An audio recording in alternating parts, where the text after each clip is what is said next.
not now. Michel Barnier has failed to break Macron and Marine Le Pen's grip on the French election. Michel Barnier has failed to break Emmanuel Macron and Marine Le Pen's grip on the French election, according to the first opinion poll since the ex-EU official entered the race. Michel Barnier, 70, announced he will challenge Emmanuel Macron in the 2022 French presidential election. He told French broadcaster, "In these dark times, I took the decision to run for the French presidency, to be president of a reconciled France." Brussels' former chief negotiator in UK-EU trade talks is standing on a surprisingly Eurosceptic and patriotic platform, which includes a pledge to halt non-European immigration for up to 5 years. Yesterday, Europe Elects shared Ipsos opinion poll that included the ex-government minister. The findings will not please Monsieur Barnier or Les Républicains. He registered just 11% support in the first-round opinion poll. This leaves him in joint third place, alongside the potential Green Party candidate Yannick Jadot. But the poll goes from bad to worse for Barnier.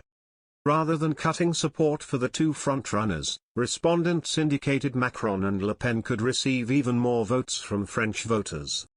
Macron, who was elected French president in 2017, would finish top in the first ballot on 24.5%, up 0.5% on the most recent poll. His main challenger, far-right populist Madame Le Pen, also received a Barnier boost, as her support increased by 1.5 points to 22.5%. Mr. Barnier must overcome another enormous challenge to get on the ballot in April 2022. He must fend off his centre-right rivals to win the Republican Party's nomination. The Ipsos poll included a second scenario in which the president of the Paris region, Valérie Pécresse, defeated Barnier to win the Republican primary. The poll indicated Ms. Pécresse would fare slightly better than Barnier in the first round of the presidential election. The 54-year-old registered 14% support and prevented either Macron or Le Pen from extending their leads over the other candidates.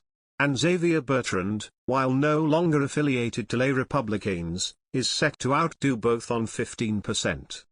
However, Alex Apathy of Ladbrokes, which currently has the EU negotiator at 41 to win the presidency overall, recently told, Michel Barnier has made his intentions clear, and while Emmanuel Macron unsurprisingly leads the way in the French presidential betting, we wouldn't be surprised to see Barnier's odds fall over the next few days. In the 2017 election, Macron earned 24% of first-round votes, while Le Pen got 21.3%. In the second round of voting, Mr. Macron romped to victory with 66.1% of the vote, with Ms. Le Pen earning 33.9%. For over 4 years, Brexit watchers clung to his every word.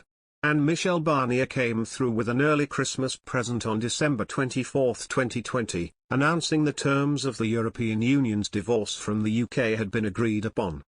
Yet, what was one of his greatest accomplishments also heralded the end of his EU career.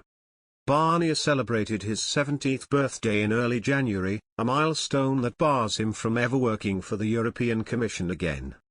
But the timings, perhaps, couldn't have been better, and Brexit, which he has deplored as a lose-lose situation, could well have provided him with the springboard to win the French presidency.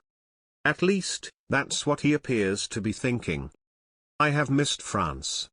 France will go to the polls in April 2022 to elect its next president, and the campaign has already started.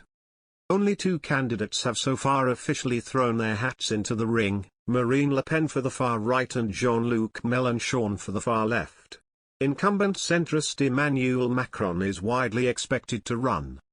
In the mainstream right-wing Les Républicains, LR, party, from which Barnier hails, several figures have indicated they would likely put their names forward. Barnier has also put feelers out. The ink on the Brexit deal had barely dried when he set tongues wagging in his home country, telling French television, "I have missed France for 4.5 years. I will now devote all my energy to my country." He has since launched a working group of LR lawmakers, patriot and European, to brainstorm political issues, and released a book on May 6 on the 4-year Brexit saga, to be released in English in October.